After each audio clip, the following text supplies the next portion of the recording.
Hi again, everybody. So we're going to continue with our read aloud of Wonder. This is part 4. I just got to video chat with a bunch of my students, and it was so awesome to see their faces again.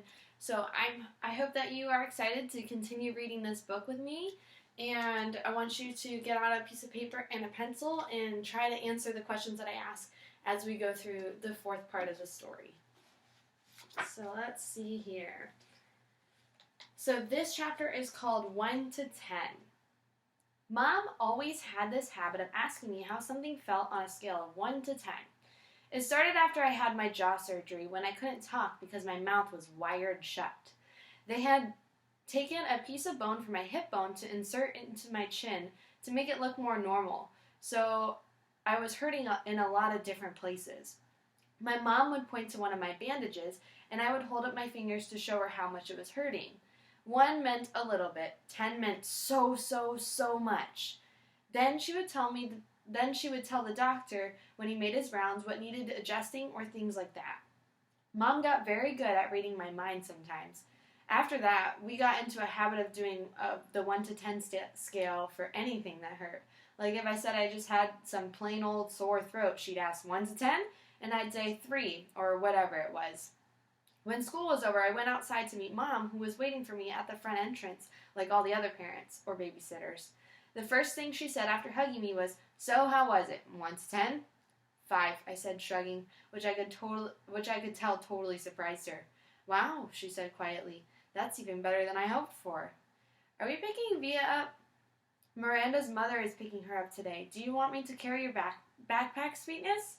We started walking through the crowd of kids and parents, most of whom were noticing me, secretly pointing me out to each other. "I'm fine," I said. It looks heavy. It looks too heavy, Augie." She started to take it from me. "Mom," I said, pulling my backpack away from her. I walked in front of her through a crowd. "See you tomorrow, August." It was Summer. She was walking in the opposite direction. "Bye, Summer," I said, waving at her. As soon as we crossed the street, we were away from the crowd. Mom said, "Augie, who was that?" "Summer. Is she in your class?" "I have lots of classes." "Is she in any of your classes?" Mom said. "I don't know." Mom waited for me to say something else, but I didn't feel like talking. "So it went okay?" said Mom. I could tell she had a million questions she wanted to ask me. "Everyone was nice? Did you like your teachers?" "Yeah." "How about those kids you met last week? Were they nice?" Fine. Jack hung out with me a lot." "That's so great, sweetie. What about that boy Julian?" I thought about that Darth Sidious comment, but now it felt like that had happened 100 years ago. "He was okay," I said. "And the blonde girl, what's her name?" "Charlotte." "Mom, I said everyone was nice already."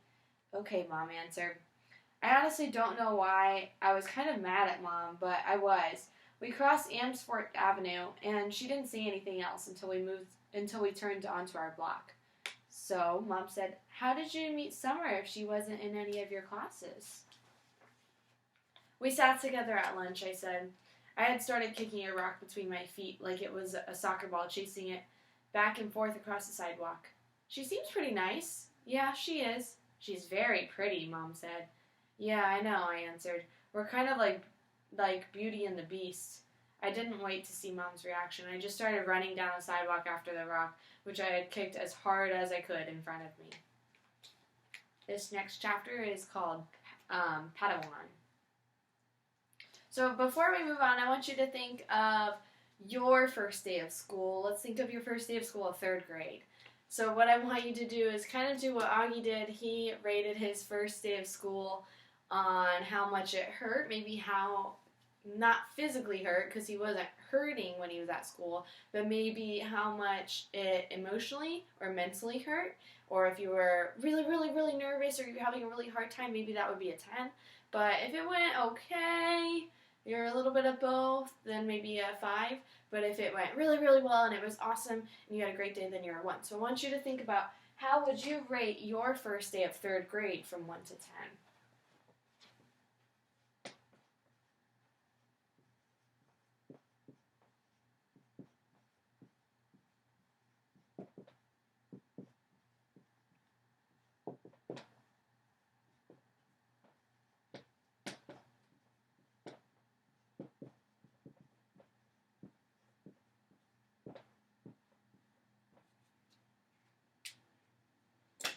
just like Augie did with his first day of 5th grade, how would you rate your first day of 3rd grade? Alright, this next chapter is Padawan. That night, I cut off the little braid on the back of my head. Dad noticed first. Oh, good, he said. I never liked that thing. Via couldn't believe I had cut it off. That took you years to grow, she said, almost like she was angry. Why did you cut it off? I don't know, I answered. Did someone make fun of it? No. Did you tell Christopher you were cutting it off? We're not even friends anymore. So think back to what happened with August. Why was he cutting off that braid? Why is he now deciding to cut off that braid? What happened to him that led him? And think of it's a cause and effect. So the effect is that he cut off his braid. What's the cause of him cutting off his braid? Think back to what happened in our last reading. I'll write that down as a question. So we have the effect is that he cut off his braid. What is the cause of Augie or August cutting off his braid? So thinking back to cause is the reason, effect is what happened. So we know the effect is him cutting off his braid. What's the cause now? Okay? That's not true, she said. I can't believe you would just cut it off like that, she added snottily, and then practically slammed my bedroom door shut as she left the room. I was snuggling with Daisy on my bed when Dad came to tuck me in later. He smooched Daisy over gently. He scooched Daisy over gently and lay down next to me on the blanket. So, Augie Doggy, he said, it was really an okay day? He got that from an old cartoon about a Dachshund named Augie Doggy, by the way. He had bought it for me on eBay when I was about 4, and we watched it a lot for a while, especially in the hospital. He would call me Augie Doggy, and I would call him Dear Old Dad, like the puppy called the Dachshund Dad in the show. Dachshund Dad in the show. Yeah, it was totally okay, I said, nodding. You've been so quiet all night long. I guess I'm tired. It was a long day, huh? I nodded. But it was really okay? I nodded again. He didn't say anything, so after a few seconds I said, it was better than okay, actually. That's great to hear, Augie, he said quietly, kissing my forehead. So it looks like it was a good call Mom made. You're going to school. Yeah, but I could stop going if I wanted to, right? That was the deal, yes, he answered. Though I guess it would depend on why you wanted to stop going, too, you know. You'd have to let us know. You'd have to talk to us and tell us how you're feeling. And if anything bad was happening, okay? You promised that you'd tell us? Yeah. So, can I ask you something? Are you mad at Mom or something? You've been kind of huffy with her all night long. You know, Augie, I am as much to blame for sending you to school as she is. No, she's more to blame. It was her idea. Mom knocked on the door, and just then, and peeked her head inside my room. Just wanted to say goodnight, she said. She looked kind of shy for a second. Hi, Mama, Dad said, picking up my hand and waving it at her. I heard you cut off your braid, she said, sitting next to me, down at the edge of the bed next to Daisy. It's not a big deal, I answered quickly. I didn't say it was, said Mom. Why don't you put Augie to bed tonight, Dad said to Mom, getting up. I've got some work to do anyway. Good night, my son, my son. That was another part of our Augie Doggy routine, though I wasn't in the mood to say good night, dear old Dad. I'm so proud of you, Dad said. Then he got up out of bed. Mom and Dad had always taken turns putting me to bed. I know it's a little bit babyish of me to still need them to do that, but that's how it was with us.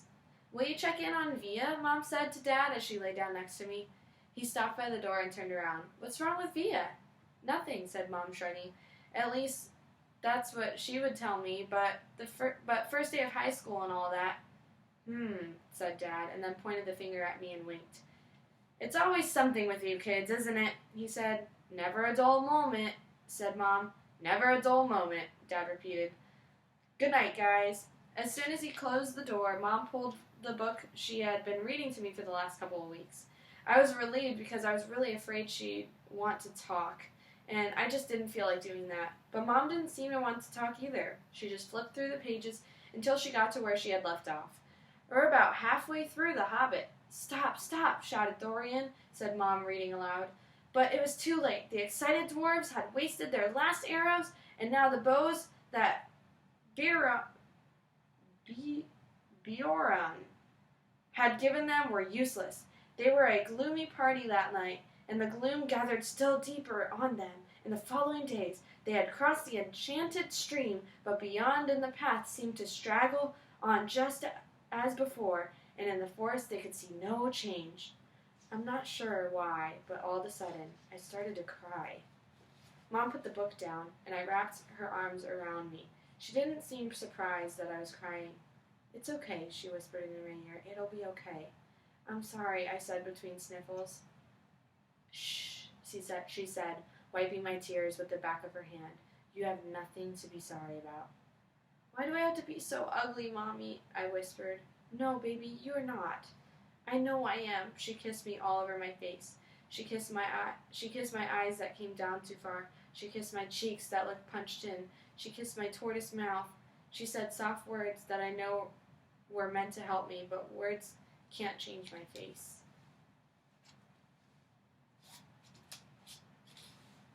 So I want you to be thinking about now how Augie's feeling. So he was trying to play it off that he was feeling okay, and now he's showing his mom that he's really upset. And I want you to be reflecting on how he's probably feeling, if there's ever a time that you have felt like Augie does now. And it'd be interesting to see how Augie decides to deal with it. So if you ever had those feelings before, and then you can compare it and see how Augie deals with it. Alright, the next chapter is called Wake Me Up When September Ends. The rest of September was hard. I wasn't used to getting up so early in the morning. I wasn't used to this whole notion of homework. And I got my first quiz at the end of the month. I never got quizzes when Mom homeschooled me. I also didn't like how I had no free time anymore. Before, I was able to play whenever I wanted to, and now it felt like I always had stuff to do for school. And being at school was awful in the beginning. Every new class I had was like a new chance for kids to not stare at me. They would sneak peeks at me from behind their notebooks, or when they thought I wasn't looking. They would take the longest way around me to avoid bumping into me in any way, like I had some germ that they could catch, or like my face was contagious. In the hallways, which were always crowded, my face would always surprise some unsuspecting kid who maybe hadn't heard about me. The kid would make a sound you make when you hold your breath when you're going underwater, like a little sound. This happened to me 4 to 5 times a day for the first few weeks, on the stairs, in front of the lockers in the library. 500 kids in the school. Eventually, every one of them was going to see my face at some time. And I knew after the first couple of days that word had gotten out about me. Because every once in a while, I'd catch a kid elbowing his friend as they passed me, or talking behind their hands as I walked by them. I can only imagine what they were saying about me. Actually, I prefer not to even try to imagine it. I'm not saying they were doing any of these things in a mean way, by the way. Not once did any kid laugh or make noises or do anything like that. They were just being normal, dumb kids. I know that. I kind of wanted to tell them that. Like, it's okay. I know I'm weird looking. Take a look. I don't bite. Hey, the truth is, if a Wookiee started going to school all of a sudden, I'd be curious. I'd probably stare a bit. And if I was walking with Jack or Summer, I'd probably whisper to them, hey, there's the Wookiee. And if the Wookiee caught me saying that, he'd know I wasn't trying to be mean. I was just pointing out the fact that he's a Wookiee. It took about 1 week for kids in my class to get used to my face. These were the kids I'd see every day in all my classes. It took about 2 weeks for the rest of the kids in my grade to get used to my face. These were the kids I'd see in the cafeteria, yard time, PE, music, library, computer class. It took about a month for the rest of the kids in the entire school to get used to it. These were the kids in all the other grades. They were the big kids. They were big kids, some of them. Some of them had crazy haircuts. Some of them had earrings in their noses. Some of them had pimples. None of them looked like me. Jack Will. This is the next chapter. Jack Will. I hung out with Jack in homeroom English history, computer, music, and science, which were all the classes we had together. The teachers assigned seats in every class, and I ended up sitting next to Jack in every single class. So I figured either the teachers were told to put me and Jack together, or it was a totally incredible coincidence. What do you think? Do you think that the teachers were told to put them together, or do you think it was a coincidence?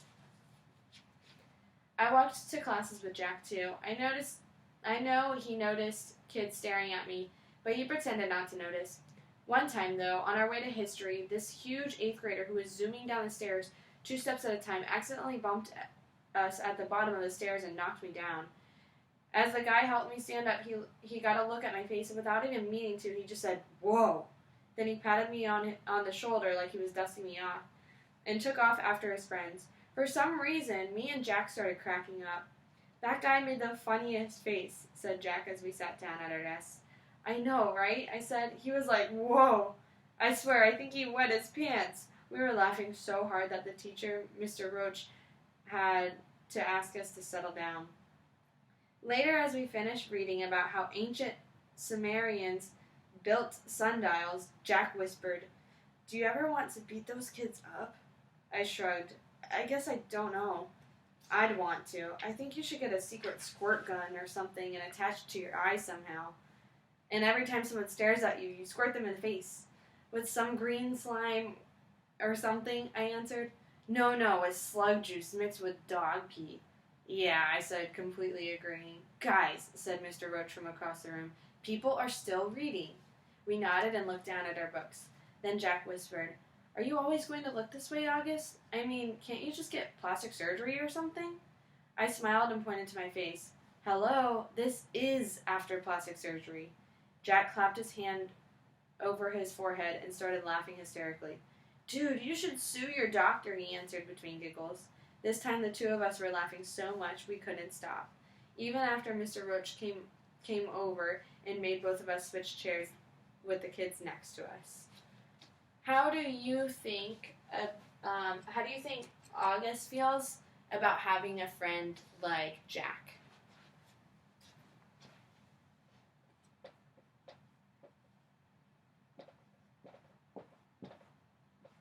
And I want you to be able to explain why you think that. Give some evidence from the story or an example from the story.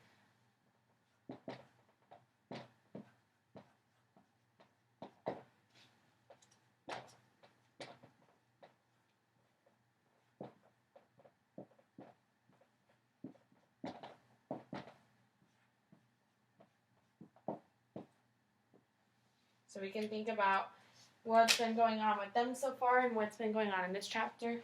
How is he feeling about having Jack as a friend? All right, next chapter. Mr. Brown's October Precept. Mr. Brown's precept for October was, "Your deeds are your monuments." He told us that this was written on a tombstone of some Egyptian guy that died thousands of years ago. Since we were just about to start studying ancient Egypt and history, Mr. Brown thought it was a good choice for a precept. Our homework assignment was to write a paragraph about what we thought the precept meant or how we felt about it. This is what I wrote. So as a reminder, the precept is, "Your deeds are your monuments." Think about your deeds are your monuments. What are deeds? What does he mean by your deeds? What does he mean by your monuments? So this is what August decided to write. This precept means that we should be remembered for things that we do. The things we do are the most important things of all. They are more important than what we say or what we look like. The things we do outlast our mortality. The things we do are like monuments that people build to honor heroes after they die. They are like pyramids that the Egyptians built to honor the pharaohs. Only instead of being made out of stone, they are made out of memories people have of you. That is why your deeds are like your monuments, built with memories instead of with stone. So he's saying that we are remembered for the things that we do. So if we're remembered for the things that we do, what's something that you want to be remembered for? Something that you have done that you would want to be remembered for?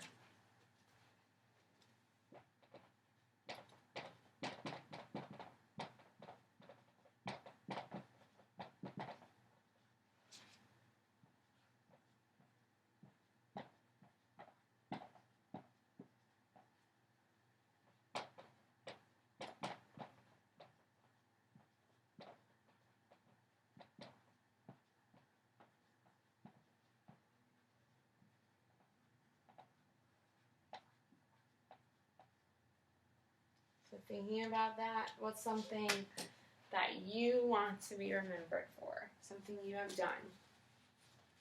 All right. Next chapter. Apples. My birthday is October 10th. I like my birthday, 10/10. It would have been great if I had been born exactly at 10:10 in the morning or at night, but I wasn't. I was born just after midnight, but I still think my birthday is cool. I usually have a little party at my home, but this year I asked my mom if I could have a big bowling party. Mom was surprised but happy. She asked me who I wanted to ask for my class, and I said everyone in my homeroom plus Summer. That's a lot of kids, Augie, said Mom. I have to invite everyone because I don't want anyone to get their feelings hurt if they find out other people are invited and they aren't, okay? Okay, Mom agreed. You even want to invite the what's the deal kid? Yeah, you can invite Julian, I answered. Geez, Mom, you should forget about that already. I know, you're right. A couple weeks later, I asked Mom who was coming to my party, and she said Jack Will, Summer, Reed Kingsley, both Maxes, and a couple of other kids said they were going to try to be there. Like who? Charlotte's mom said Charlotte had a dance recital earlier in the day, but she was going to try to come to your party if time allowed. And Tristan's mom said he might come after his soccer game. So that's it? I said. That's like 5 people. That's more than 5 people, Augie. I think a lot of people just had plans already, Mom answered. We were in the kitchen. She was cutting one of the apples we had just gotten at the farmer's market into teensy-weensy bites so I could eat it. What kind of plans, I asked. I don't know, Augie. We sent out the Evites kind of late. Like, what did they tell you, though? What reasons did they give? Everyone gave different reasons, Augie. She sounded a little bit impatient. Really, sweetie, it shouldn't matter what their reasons were. People had plans, that's all. What did Julian give as his reason, I asked. You know, said Mom. His mom was the only person who didn't RSVP at all. She looked at me. I guess the apple doesn't fall far from the tree. I laughed because I thought she was making a joke, but then I realized she wasn't. What does that mean, I asked. Never mind, go wash your hands so you can eat. My birthday party turned out to be much smaller than I thought it would be, but it was still great. I want you to think really quick. Apple doesn't fall far from the tree. You may have heard that saying before. I want you to look that up if you don't know what it means. The apple doesn't fall far from the tree. Think about what that means. Think about what you think it means, and I want you to look it up. Jack, Summer, Reed, and Tristan and both Maxes came from school, and Christopher came too, all the way from Bridgeport with his parents. And Uncle Ben came, and Aunt Kate and Uncle Poe drove in from Boston, though Tata and Papa were in Florida for the winter. It was fun because all the grown-ups ended up bowling in the lane next to ours, so it really felt like there was a lot of people there to celebrate my birthday. Alright, next chapter is called Halloween. At lunch the next day, Summer asked me what I was going to be for Halloween. Of course, I've been thinking about this since last Halloween, so I knew right away. Boba Fett, sorry. You know you can wear a costume to school on Halloween, right? No way, really? So as long it's politically correct. What, like no guns and stuff? Exactly. What about blasters? I think a blaster's like a gun, Augie. Oh man, I said, shaking my head. Boba Fett has a blaster. At least we don't have to come like a character in a book anymore. In the lower school, that's what you had to do. Last year, I was the Wicked Witch of the West from The Wizard of Oz. But that's a movie, not a book.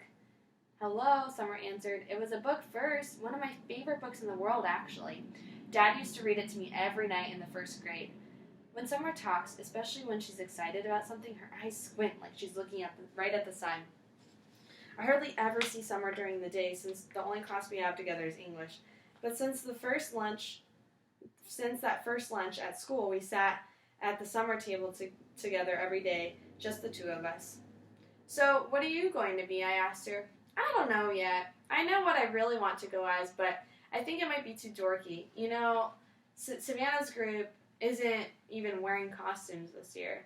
They think we're too old for Halloween. What? That's just dumb. I know, right? I thought you didn't care what those girls think. She shrugged and took a long drink of her milk. So what dorky things do you want to dress up as? I asked her, smiling. Promise not to laugh? She raised her eyebrows and her shoulders embarrassed. A unicorn. I smiled and looked down at my sandwich. Hey, you promised not to laugh, she laughed. Okay, okay, I said, but you're right, that is too dorky. I know, she said, but I have it all planned out. I'd make the head out of paper mache and paint the horn gold and make the mane gold too, and it would be awesome. Okay, I shrugged. Then you should do it. Who cares about what other people think, right? Maybe what I'll do is just wear it for the Halloween parade, she said, snapping her fingers. And I'll just be like a goth girl for school. Yeah, that's it. That's what I'll do. Sounds like a plan, I nodded. Thanks, Augie, she giggled. You know what I like best about you? I feel like I can tell you anything. Yeah? I answered, nodding. I gave her a thumbs up sign. Cool beans. I want you to think back to what you dressed up for Halloween this year, if you did dress up, and what would be something that you would want to dress up for Halloween next year.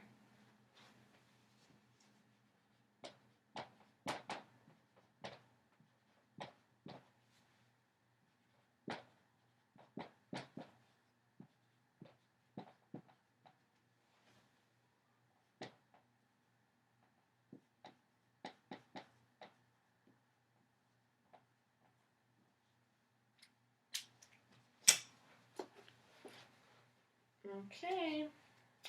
We're going to read 2 more chapters. School pictures. I don't think anyone will be shocked to learn I don't want to have my school picture taken on October 22nd. No way, no thank you. I stopped letting anyone take pictures of me a while ago. I guess you could call it a phobia.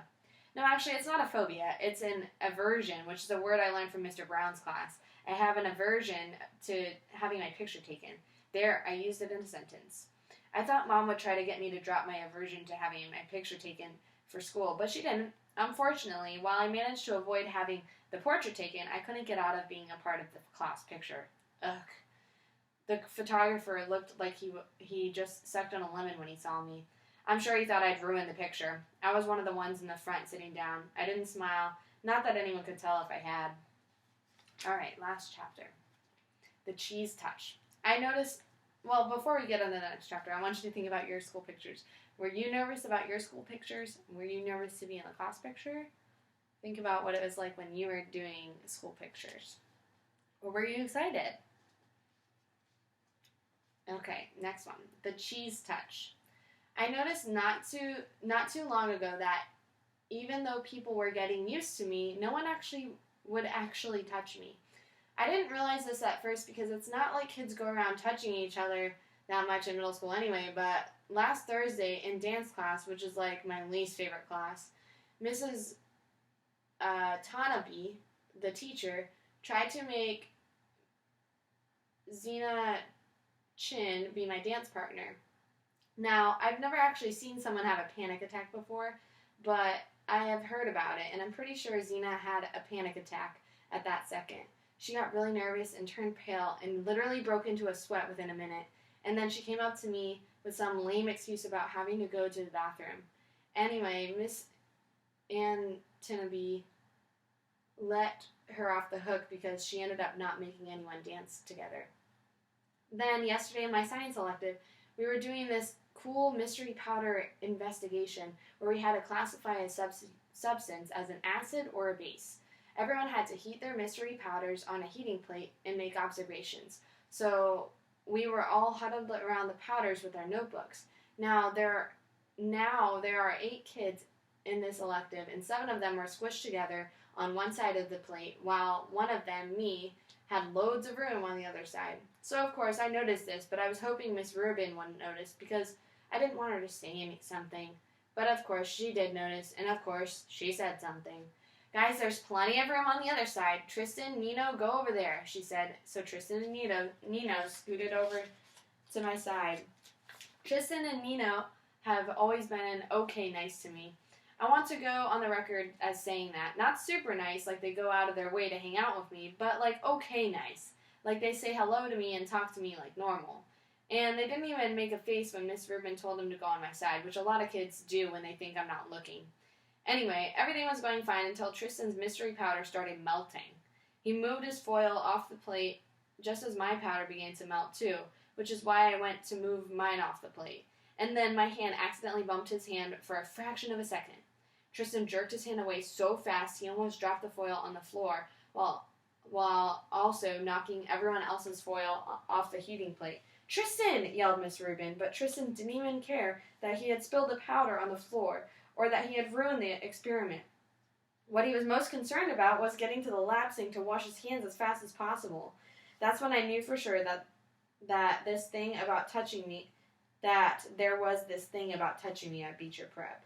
I think it's like the cheese touch in Diary of a Wimpy Kid. The kids in that story were afraid they'd catch cooties if they touched the old moldy cheese on the basketball court. At Beecher Prep, I'm the old moldy cheese. So have you ever read a Diary of a Wimpy Kid and you actually heard about that? I want you to be thinking about that. So if you know what the cheese touch is, then I want you to think, how is August feeling right now, thinking that he's the old moldy cheese?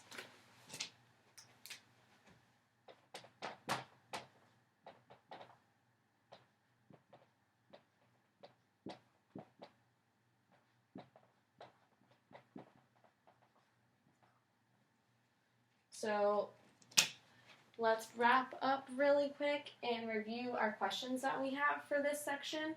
Our first question was, how would you rate your first day of 3rd grade on a scale of 1 to 10? Our next question is, what is the cause? We know the effect is August cuts off his braid. What's the cause of August cutting off his braid? How does August feel about having a friend like Jack? And how do you know that? I want you to be able to provide evidence from the story. And what is something you have done that you want to be remembered for? What's something that you want people to remember that you did? What do you want to be for next Halloween?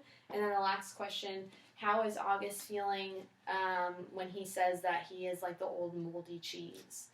So thinking about those questions, and I'm excited to hear from you next time. Bye.